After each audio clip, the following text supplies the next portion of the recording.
Good afternoon, everyone. My name is JoAnn Hunt. I am CEO of Life Changing Skills, LLC, and My Whole House Can Read Publications, LLC. I teach anger management, and I write inspirational children's books to help them overcome obstacles that they may face every day. My website is www.lifechangingskillsllc.org. Today I want to talk about things that drive anger. For example, abandonment, lack of integrity, seeking change, someone else's perception of us, and being challenged about our feelings. So get your coffee, your tea, your breakfast, a recorder, whatever you need, and put the phone away, and let's get started. Today I want to start talking about lack of integrity first, because lack of integrity is when you just lie. Like, say, for instance, your partner says, I'm going over to some friend's house, and we're going to play cards and dominoes, and I'll be home around 12. You say, fine. 12 o'clock comes, no mate. 12:30 comes, no mate. 1:45 comes, no mate.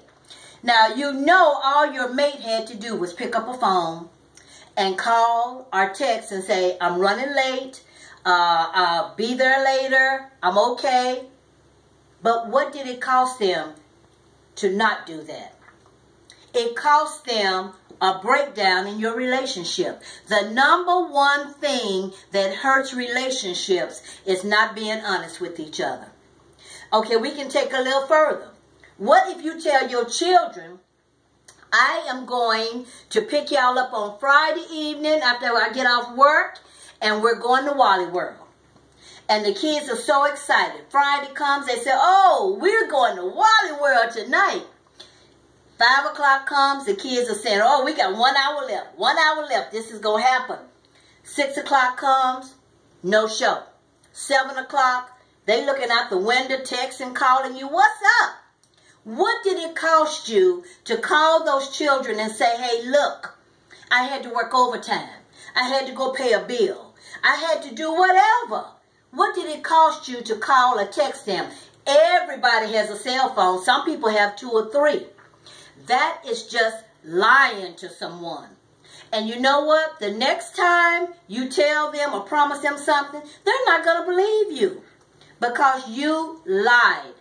You lack integrity. You was not responsible enough to even pick up a phone and call them and say, hey, look, I'm not going to make it.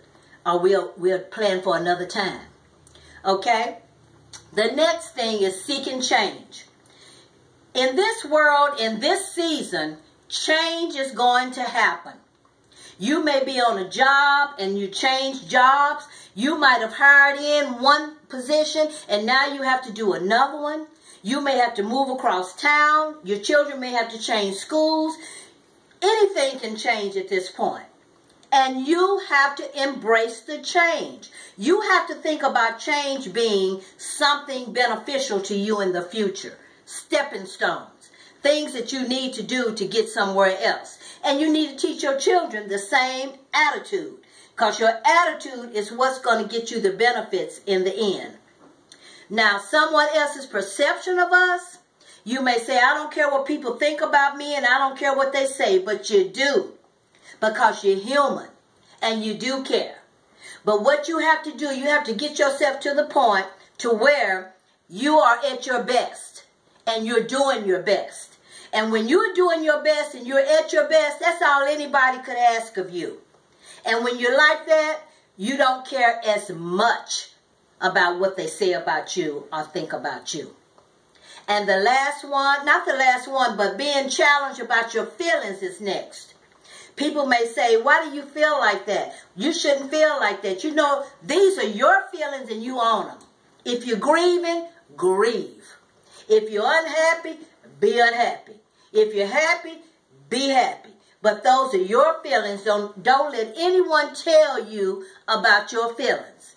We need to take our time and celebrate when we're happy. We need to take our time and go through grieving processes. We need to take our time and do what we need to do. America is doing stuff so fast, we're not going through the full process and we're not healing. so we can't help anybody else because we're broken. And lastly is abandonment.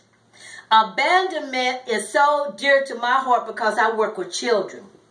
And in abandonment, adults may divorce, separate, move across the country, whatever.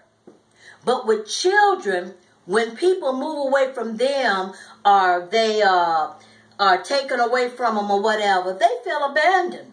They feel abandonment. They feel helpless, unprotected. They don't feel safe.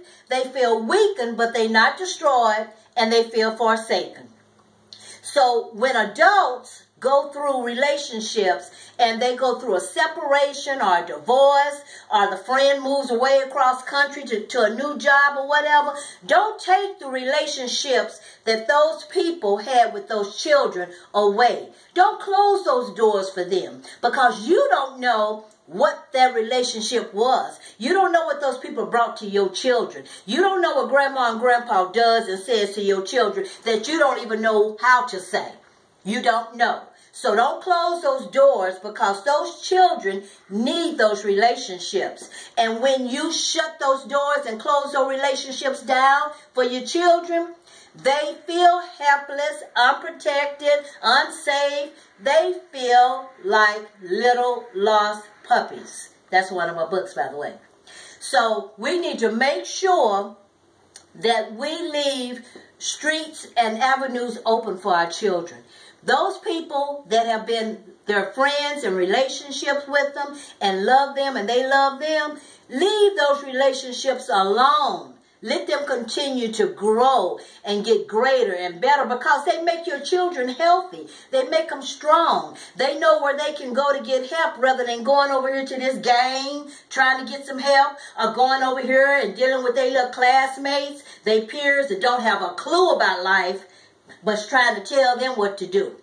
Make sure you leave those connections there so your children can continue to be strong and grow healthy because they are future. And we don't want a weak future. We want a strong one. So let's do everything we can to help our children grow strong. Now, you know I write children's books, and this is Lost Puppies, this is The Track Star, and this is Can Trees Walk? And next time you see me, I'll probably be reading one of my books.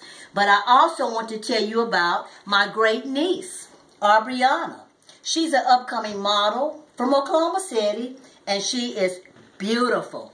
She's going to do great things in the future, and I want you to go on social media and look her up. I have had a ball with you today. I love doing this, and I hope to see you next time, and I hope you really, really think about the things I talked about today. And you just have a great week. Talk to you later.